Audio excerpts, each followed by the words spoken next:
Oh boy.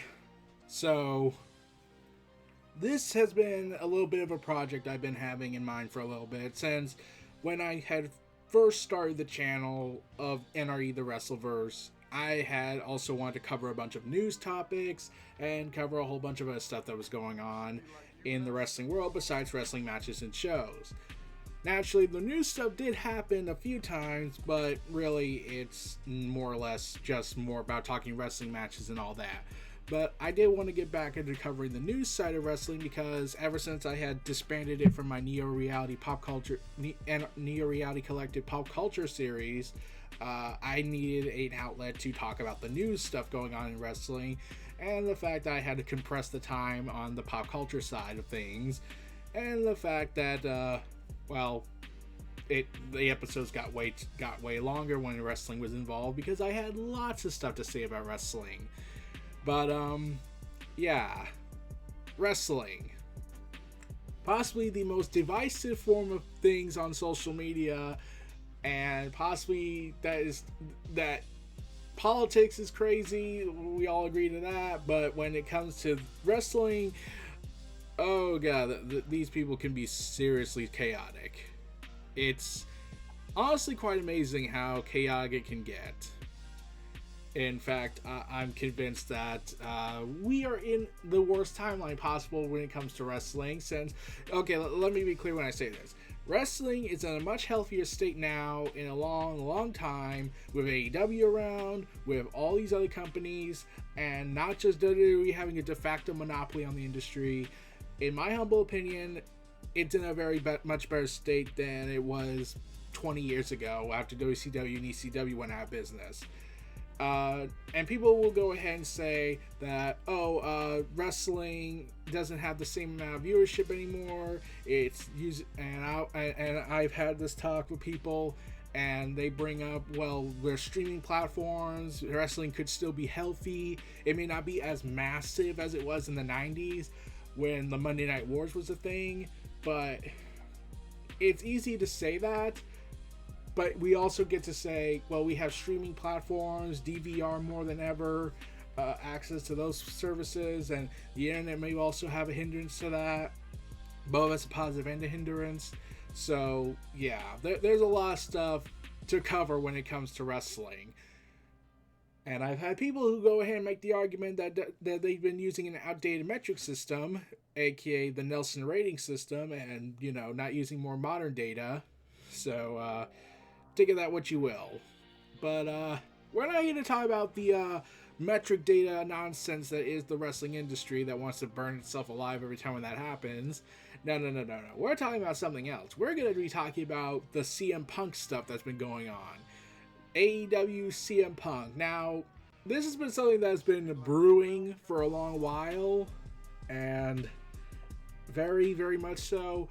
Let's rewind all the way back to August and September. So there was a bunch of tension going on in the locker room. We had hoped that this was probably a joke or a work, or it's just journalists being not so good journalists, and all that tension reaching a boiling point.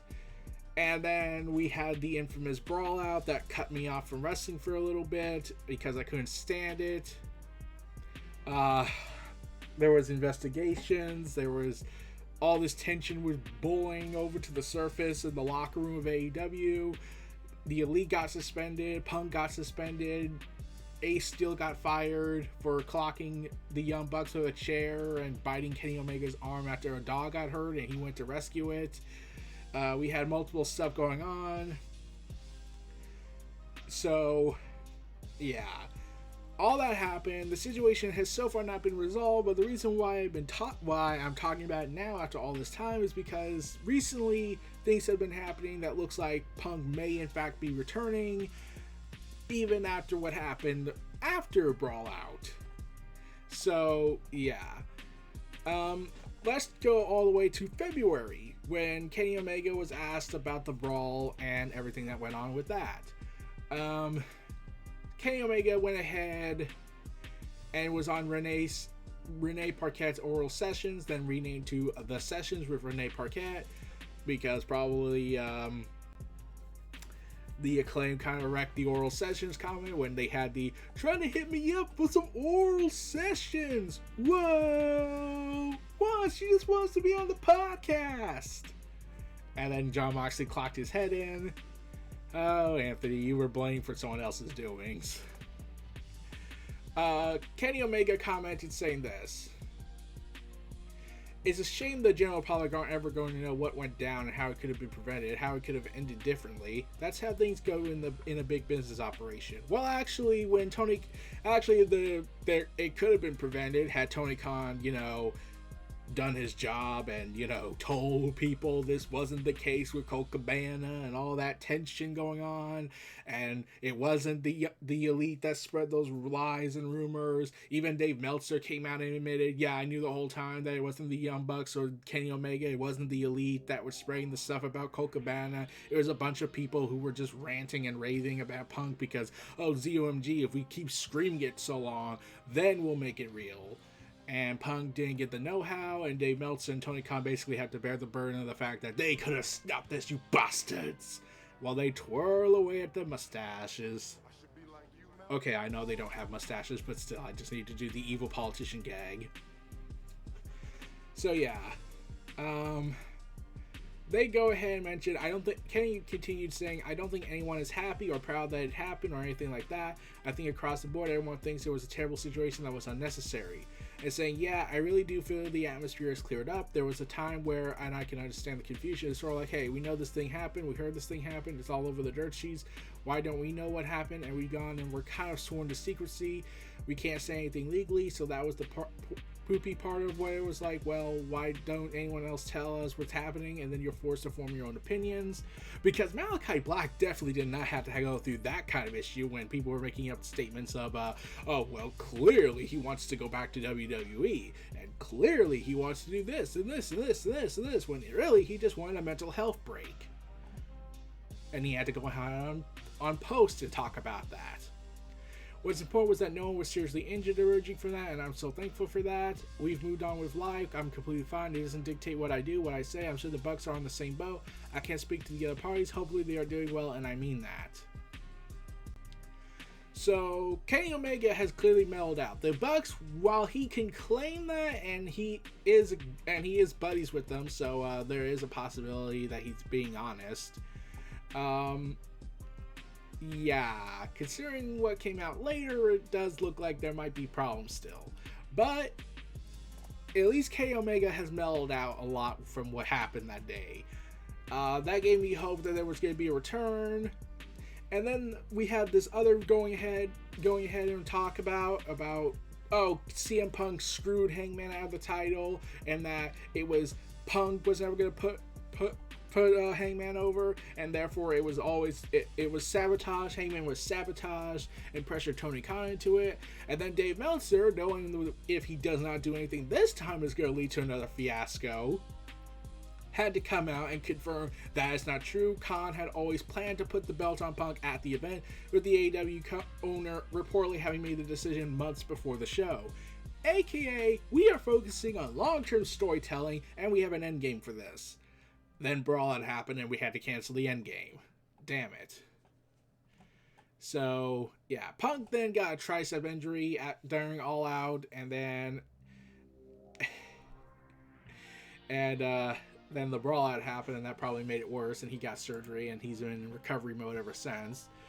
But following that fiasco, CM Punk, we didn't hear much for a while. We then heard about him back in March that during an episode of Monday Night of AEW Dynamite, there was a segment where the Young Bucks had been attacked by Blackpool Combat Club, and they were shown leaving the arena in Independence, Missouri in an ambulance. Next to the production truck, and next to the venue to an AEW production truck, but tables, a ladder, and a large piece of cardboard were used to cover a section of the truck. Now, we didn't think about any of this because, it's a complicated fiasco. It's just stuff. And then it was later revealed to be where Punk's face was on the side of the vehicle. Now, this could be a joke between the Elite But it was also reported that there were no fences mended between the two parties, despite despite Omega being extremely mellowed out from the whole thing. Look, unless you're building to a match, can you stop with the ribs? I'm like, unless you're doing WWE style shots, which I only approve of if WWE is the victim in all this, because let's be real, WWE will never have punishments given to them, especially after Vince McMahon came back. So, yeah. And then CM Punk reportedly, according to Dave Meltzer, wants to come back to AEW, and in Punk in return, though, it's ultimately down to AEW CEO Tony Khan. And the problem here is that Dave Meltzer then later on and other journalist sites wanted to go ahead and attack Punk and make the situation worse, but we'll get to that in a little bit. I'm just going to say it's pretty bad. So when all this happened about Punk wanting to come back and Kenny Omega being mellowed out, we all had hope that this was going to work out. Like, oh man, oh boy, we're going to work it out. We're going to have a big meeting. We're going to have everyone shake hands, finally move on, and finally make money out of all this. Then Punk came on Twitter, he came on Instagram, and really went out, and he then deleted the Instagram post, but he called out AEW, Chris Jericho, Jon Moxley, Dave Meltzer, and yeah. He wrote this: "Sigh, I wasn't clear to come back to wrestle yet, then plan was to wrestle at the pay-per-view. I sat and listened to Moxley's Rocky 3 idea. I explained how I never seen a Rocky movie, and I thought this idea sucked, but if the boss wanted to do it, whatever. He said he wouldn't lose to me. I've never experienced someone refusing to lose to me. I just laughed. I asked Tony if this was what he wanted. He said yes. He's the boss. I said okay, but I need to be cleared first. He kept saying it could just be a squash, so I don't need to be cleared. I scoffed at that. My health is more important. Dave Meltzer is a liar. Jericho is a liar and stooge. There were plans, but plans always change, but I'll never put a company above my health ever again." And I had like several processing thoughts with this, and I was mostly disappointed that this happened. It was apparently responding to a Dave Meltzer board message, so thanks a lot. And then Jericho responded saying delete, mostly the Matt Hardy stuff, but yeah. Saying, "Do you know why they didn't advertise Punk versus Moxley longer and why it had such a short build? Because Punk agreed to it. Then AEW got a legal letter saying he wasn't down with it and wasn't doing it. And they didn't know if he'd come until Tony put his foot down. There were a lot of nice things I could say about him, and you could possibly argue his position on Moxley was correct, but you can't argue he willingly did what he was asked in that scenario." And then Punk made the Instagram post, and then all hell broke loose. And my response to all this happening was, God damn it, I hate my life in wrestling, mostly. Because here's the thing. Here's the thing about the internet. The tribalist community lost it when they heard that Punk never watched the Rocky movies. That's your biggest gripe? That Punk never saw any of the Rocky movies? Are we really at this point now where we're gonna rant and rage over the fact that Punk just never was interested in Rocky? Are we at this point now? We're really doing this? So yeah, Punk was apparently getting lambasted from fans because how dare he never watched the Rocky movies, and I was like, I never watched the Rocky movies. I've just never been interested in it. Like, I've heard Creed was pretty damn good, but that's it. But, yeah, it got bad. It got really bad. I have no idea how bad it's gonna get once that big meeting happens, but, yeah. I also did say to myself, Punk, you worked for a company that nearly got you killed. Even if it's AEW, I don't care if it was AEW, I don't care if it was the friendliest corporation in the world.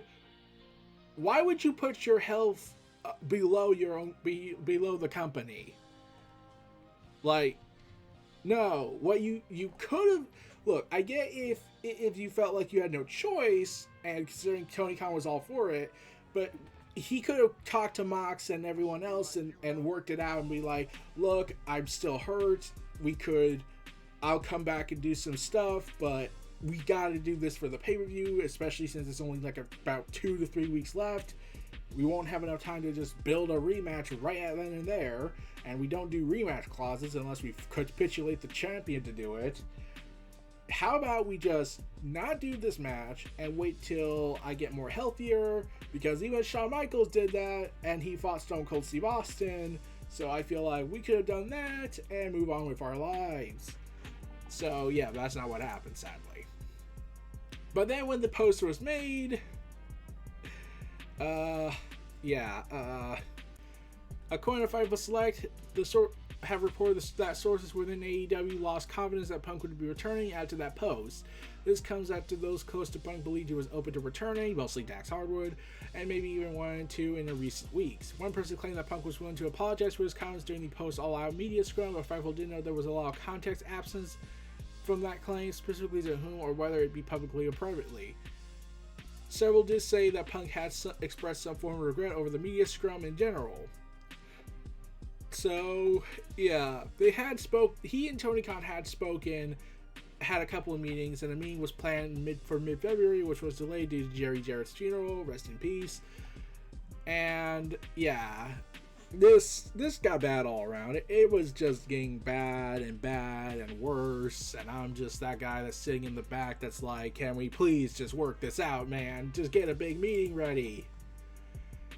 But yeah, Moxley and Punk now had heat, reportedly. Fightful had to report that Punk stated he wasn't comfortable competing without being cleared for the match in August 24, and there were issues over the creative and the build to the match, and it was concerned that Punk wouldn't even be at the August 17th edition of Dynamite.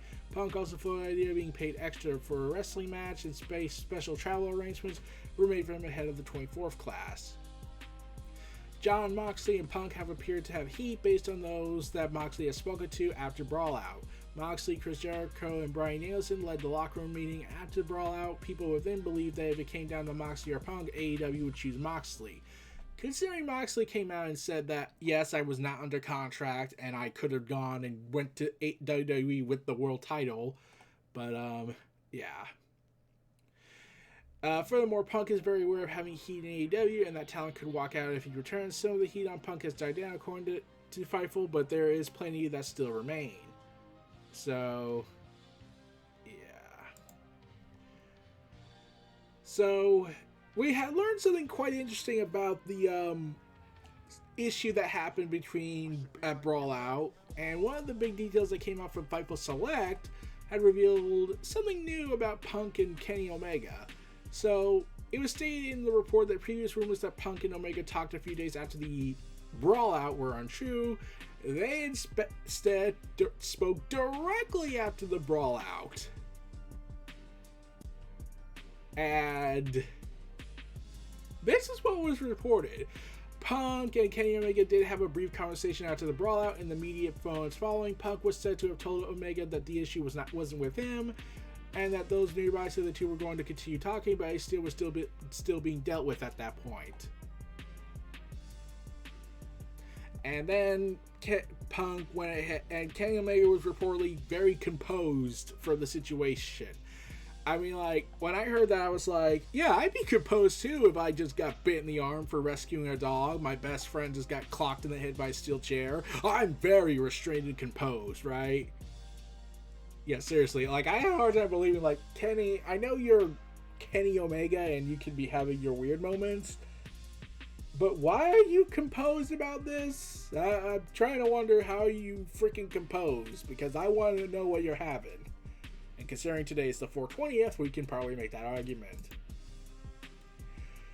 Meanwhile, as that had went on, the issues between Punk and Hangman Adam Page, you know, the thing that pretty much precipitated this whole event to go down, Hangman has been just trying to move on from it for the most part, and yeah, Punk clearly doesn't is still mad because about ended up having a meeting. We're told expressing his frustration regarding Hangman's workers' rights promo, and Punk believed it referenced Colt Cabana and was dissatisfied with the resolution or lack thereof. And I'm that guy that's like, okay, how do you know he's referencing Colt Cabana? And if that's the case, considering Dave Meltzer came out and said that none of that was true, it wasn't the Elite, and Punk had nothing to do with Colt Cabana's disappearance, then, like, this was kind of pointless. In fact, this was the thing that bugged me about it, because I was like, wait, I was under the assumption that AEW, when they do promos and they want to shoot from the hip kind of mentality, they would go and discuss it, like, say, are you cool with this? That was always my thought process. I was apparently wrong so badly, and look what that led to. And yeah, Jon Moxley decided to go on Renee Paquette's Sessions show, his wife, and decided to talk about the issues that he had. And there was a lot of swearing involved. It's effing annoying. Just because somebody said some stupid on social media, that's not news. But it is. It ends up being a thing. I don't want to get dragged into this dumb. I could unload a lot of people right now, and when I start getting dragged into this, it tempts me to do that, but I'm not going to sink to that level. But I will say this: the entire summer I was not under contract, no contract, free agent. I was at SummerSlam weekend wrestling Desperado and the day of SummerSlam. I could have walked into SummerSlam that night with the AEW belt if I had been so inclined. Nobody knew that because I don't put my out there in the world and let everybody know about my business. I was not under contract. The reason being, if you're curious, because I got out of rehab and my contract was coming up, they extended it for a time that I missed. Cool. I'm glad they did, actually, because I didn't feel like I owed them anything, you know. Oh, the night got what his talking about the night he came back and was hopping around on one foot. So we're talking about talking later and stuff. Now keep in mind, at this time, this is my whole point. I basically don't work there. For all intents and purposes, I don't even work there. Tony is not my boss. I don't even have to be in this room. I don't have to do. So even being in the room and offering and agreeing to a storyline that puts you over at the pay-per-view, if anything, I'm bending over backwards for Tony and for this dude and for the company and everybody. I didn't have to. I didn't have to do. If anything, I was bending over backwards. So that's it. He then later said that he has never seen so much bull drama in one place in his entire career and life. I don't think I've ever said anything even remotely negative about AEW, but I will say this. As an observer, it seems like I spent 8 years on the indies, spent a couple of years in WWE developmental, spent like 8 years in WWE, WWE developmental, FCW, and partially NXT for a little bit. I've never seen so much bull drama in one place in my entire life. I hate to say that, but I don't know if it's because of the age of social media, it gets blown out of proportion. So yeah, Moxley continues to prove that he is possibly one of the best, the American Ace, baby. And I demand that everyone respects Jon Moxley for putting up with all that. But as that has come out, Mark Henry, Jay Cargill, and other wrestlers in AEW have been coming out and saying, look, we want Punk back, we like the guy, he's done a lot for me and them. Dax Harwood come out, FTR wants it. And then Jim Ross came out and said, yeah, I think Punk still needs CM Punk. Saying on his podcast, I think it's sold out, when talking about the upcoming Forbidden Door 2. Raphael called me and I said, how are things ticket sales wise? He mentioned to me that the Toronto show is sold out. That's good for the home team. All good stuff, baby. But anyway, sells out, good. Anytime you get a sellout, you're doing something right. I think we're doing something right. I just got a feeling that big things are on the way. Getting everybody healthy again and back on the roster again is important. Of course, the whole question is going to center around, will CM Punk ever be back? I'm one of those guys that believe he will be back. We'll see. I think AEW needs CM Punk because of his star power, and he brings with controversy, creates cash, and he's certainly controversial. I'm a big fan of Phil's. We'll see how it works out. I'm optimistic and positive. Yes, controversy can create cash if people know how to do it right and just take advantage of it. But bad publicity is still bad publicity, man. And then AEW had that big show, All Access, coming out, and we were hoping that we would get, some information on the Brawl out, what could be talked about legally. But, they skirt around it. In fact, they did mention the Young Bucks going ahead and revealing that the Young Bucks consider retiring during their time away from AEW TV after the suspension. And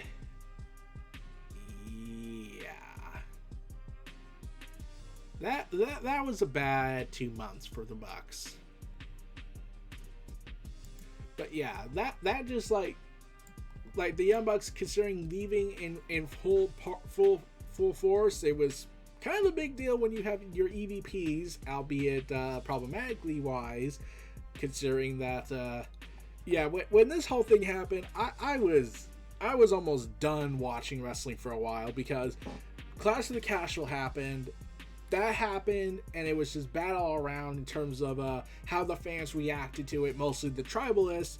When you have to go ahead and watch a tribalist go on Twitter and say that this is like the equivalent of abuse, as in, Triple H booking Roman Reigns to win. Oh, he's like a father who goes ahead and will who will go ahead and buy you McDonald's and then beat you with a wrench afterwards. And I was like, so because Drew McIntyre lost, this is now an abusive relationship. Because it's not like Vince was doing anything horrible or anything. But yeah, it was like, let's see. Vince McMahon does horrible things in real life beyond wrestling. Okay, Triple H books Drew McIntyre to lose against Roman Reigns. Oh, this is abuse. This is the clear evil. And then Brawl had happened, and I was just freaking done with everything. I took about a week or so off of social media. Fun times. I only posted stuff automatically with my YouTube channel content. But yeah. So yeah, apparently Punk had agreed in principle, according to Dave Meltzer at least, so take that what you will, that he and AEW were working on a reconciliation that was at least agreed to in principle prior to his rant as Tony Khan wanted to bring the two-time former AEW champion back. It is speculated that Punk's return was the reason AEW were looking to move All Out from now Arena to the United Center in the heart of Chicago. It was also reported that CM Punk and MJF 3 was the original plan at last year's Full Gear, so AEW may even think about holding the match at All Out in 2023. Well, here's the thing. It was reported, had Punk never gotten hurt, AEW was going to have MJF versus CM Punk at All Out. MJF would win the title, and, everyone would then the Chicago crowd would get pissed off and ready to raise hell. So, yeah, there is some possibility that was accurate.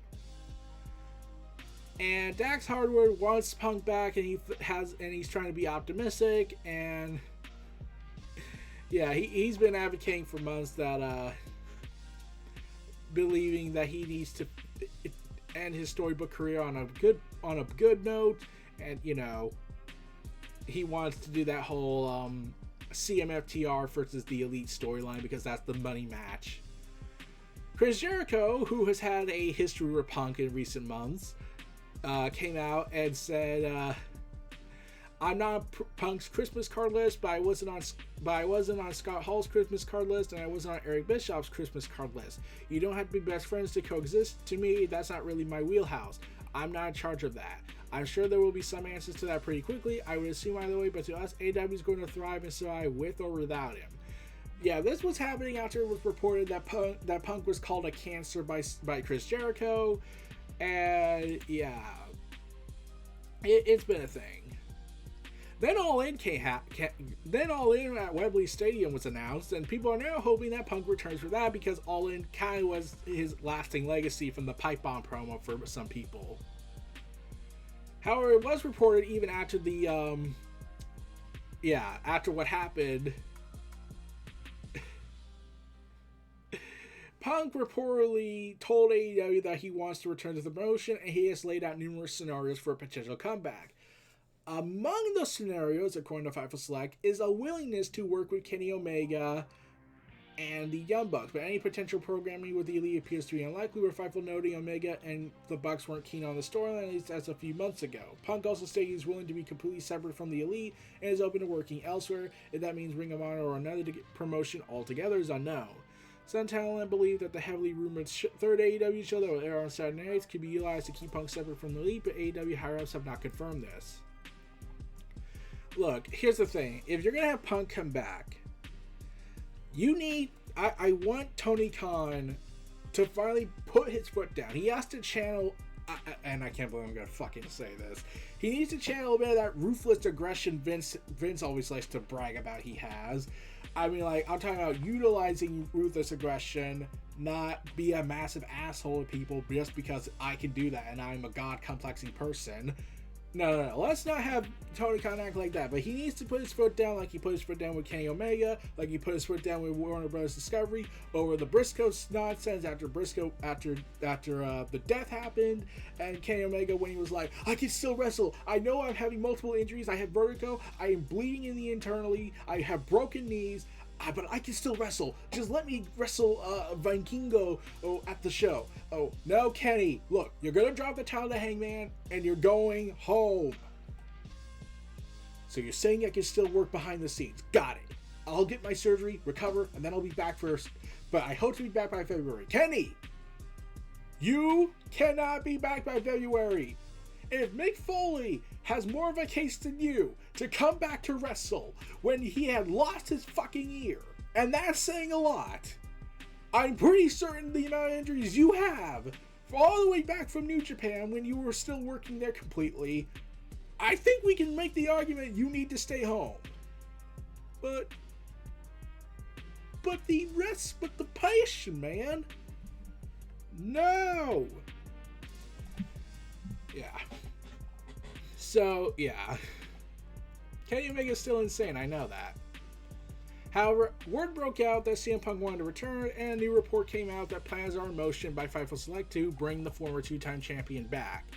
The apparent plan is to have Punk return to AEW at or around the June 21st episode of Dynamite, which the company announced yesterday would take place in Chicago's Wintrust area. There have been pitches to announce Punk's return ahead of time, perhaps around the Warner upfronts. Nothing is set in stone, things can change, and this is an often tumultuous situation. But, yeah, one of the big things that was mentioned is that Jericho and Punk and the FTR and all these people are, have a desire to go ahead and, you know, work things out and have a big meeting. And Punk has been pushing for a big meeting, and there apparently is a planned meeting between Jericho and Punk to seemingly work together. They want to clear the air before the possible return.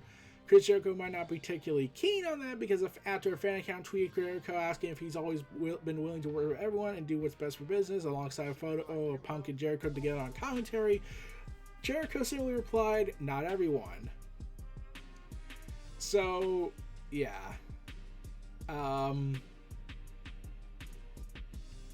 Yeah, that could be a problem.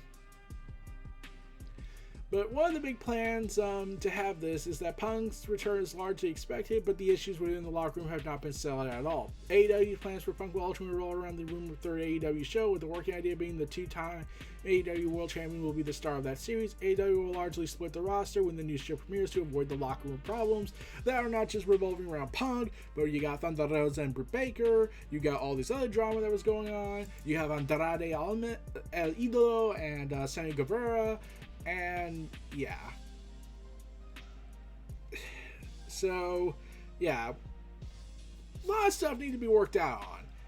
And of course, Deadspin had to make a statement by saying CM Punk is gaslighting AEW, and I was just like, oh god, we're back at this again. The journalist sites that don't care really about what they say that could cause massive damages. And yeah, Brandon Cutler decided to go ahead and add more fuel to the fire by going ahead and saying someone gets it.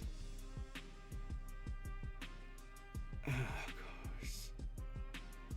And then he deleted the tweet. And I was just like, dude, you already did it. You might as well just left it up. But yeah, with that happening, Meltzer revealed that that meeting between the two are set to take place. And there may be others in there as well with FTR and Tony Khan. That's coming up. I guess that's the idea, to resolve everything or attempt to resolve everything. It's going to be interesting. Tony Khan wants Punk back to be the star of the Saturday show. And it's probably, I'm pretty sure it's going to happen. The Elite not being mentioned is a notable thing to point out, though. It was reported last week that Punk is open to working with them in AEW despite all the issues in the past.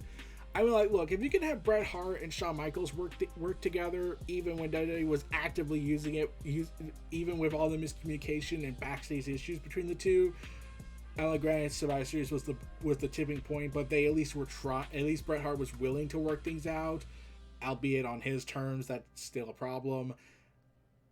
At least it was still there. At least he was willing to work it out and work the match and not trying to shoot from the hip and have someone get hit.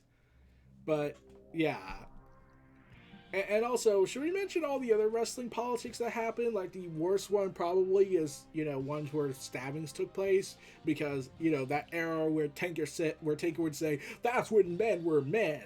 I'm grumpy old man Taker."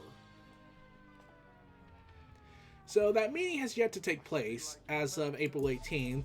And Punk is likely said to be feuding with Jericho upon his return. So while we want to see the new storyline between Punk and the Elite go down, I want it to happen mostly because we need to show unity and whatnot. And I'm all for this and whatnot. And that Punk is willing to work it out with the Elite. Like, he doesn't have to be buddies with them. You don't need to be friends with them. Let's be real. No one needs to do that. You can all work together and not be friends. You don't need to go ahead, work together on TV, then go out partying the night after. You can go ahead and just work it out and just be working acquaintances at best. So that big show that's coming, AEW Collision. WrestleZone has reported that the show will be AEW Collision, which was expected to be the case after AEW filed the trademark for the term in February. Scheduled to air on TNT in the United States on Saturday nights from June 17th between 8 p.m. and 10 p.m. Eastern Standard Time. There is no word currently on how the show will air in the UK, as AEW Dynamite and Rampage air on ITV4. They have yet to announce a TV taping for June 21st, but Andrew Zarian reported that the Madman Pro Wrestling Podcast, the announcement about Collision will likely happen at some point in May. Expected to premiere on July 8th, as AEW has moved the planned Rampage taping to Regina, where from the Friday, July 14th to the Saturday day. Collision will also see a soft brand split introduced to allow more AEW to be featured and to ease the tension amongst the roster that will inevitably heighten when Punk and other stuff return. And it's been reported that Warner Bros. Discovery has been very involved in trying to make this work out, saying they're gung-ho about the situation, and Warner Bros. Discovery have also been informed that Punk is coming back to All Elite Wrestling. So they want to be involved in this because they do have a good positive environment with AEW, even after several dramas like AEW going ahead so far as to threaten to being dropped from Warner Bros. Because how dare you smoke? You could curse, you could bleed, you could say the D word multiple times, you could go ahead and, well, not make slurs, but you could go ahead and say this motherfucking business, this motherfucking shit fuck business, you could say all that. But by God, if you even so much as smoke once, we will have your heads. Yeah, that was a joke I wanted to make, but like seriously, that's the vibe I got. Like I can imagine the meeting between the two when Jericho took that cigar. It was like, look, you can have this mother effing circumcision, foxy citizen, shitbag, whatever nonsense you could go, but I draw the line with smoking. And slurs and homophobic and transphobic nonsense. Just don't smoke ever again. I'm pretty sure that's how the meeting went. I like to imagine that, like, Warner Media is just like cursing at them, saying we can do all this, we can do all that, and we can move on with our lives. No more smoking, okay? So, yeah. Andrew Zarian has... So, remember when it was reported that there would be a soft brand split? Well, it's been reported Andrew Zarian decided to come out on Wrestling's Upper Live that the split would be harder than expected. Saying this, The plans have been put in place to possibly have a tentative Saturday show to be the soft brand split. When I used the term yesterday on Mad Men, I was told that it's less of a soft than I'm putting out there. I guess there will be people that are predominantly on the other show, on the Saturday show. Brian Alvarez also reported the roster split is being introduced to keep CM Punk and talents who want to work with him separate from those who do not. What I heard from the beginning, anytime that this was brought up, was that there were people that don't want to work with CM Punk, that they don't want to be in the building with him, so there's going to be a place where he can work and do his thing, and there's going to be a place where other people can work and do their thing. If you're a neutral party, then conceivably you can work both shows and everything like that, but there's going to be certain people that are on one show and certain people that are going to be on the other show because they don't want to be anywhere near each other. And I was just like, okay, look, there has to be a point. Okay, fine. If you want to just feature more talent more and have this brand split, fine. I can totally understand that. But to just appease the Elite and the Young Bucks or Jericho and FTR and whatnot is just BS to me. I would just prefer it more if you just, like, okay, you can do the brand split, but saying we need to appease certain people who don't want to work things out with people and be rational human beings, let's not do that. That's stupid. No, we're just going to go ahead and cater to their every whim and make Tony Khan look like a complete and utter moron in this regard. That's at least my 2 cents on that. But, like, yeah, this whole drama that's happened since Brawl out, yeah, it's been a clusterfuck. Let's go and say that. It's been a massive, gigantic clusterfuck, and it sickens me. But here's the thing I did want to say to myself when I heard this. If Punk and the Elite do a story together, if they work it out and say, we can work together, we don't need to be friends, we can just work together, make money, if they ever work together, do a match, we get a full-fledged match, no problems whatsoever, hopefully, I will finally talk about All Out. The show, not the events surrounding it, that's this podcast. But I will finally talk about the show and the matches and the storylines that were going on at the time. I will finally talk about that. That is my vow to myself. I said I would only talk about the show if the Elite and Punk work together just once. You can just do one storyline match, have it build up to one match, be done, never work together again afterwards, and we can all move on with our freaking lives. Because that's all I wanted. That is all I want this to work out for. We're going to have that big show All In coming soon. That's the possibly best place you can do it besides Kenny Omega and CM Punk. I just want this whole thing to work out. Like, I like AEW. I'm open to criticizing it when necessary. And I definitely feel like we need to we need to see these guys work together. It's not just the future of AEW or pro wrestling. It's just, we just want a positive working environment. After years of hearing the work environment stuff that goes on behind the scenes in WWE, we just want people to, we just don't like to see our favorites get into fist fights and going ahead and make us divide even more. So yeah. What a way to start this podcast, isn't it? God damn. But yeah. This is your host, Eric Brown of NRE WrestleVerse Podcast. I will see you all again next time. I'm your host, Eric Brown of Neo Reality Entertainment, NRE, and I'll see you all again. Look forward to what's going on next and see how this podcast does. I'll see you all again next time. Take care and have a good day, everybody. Peace.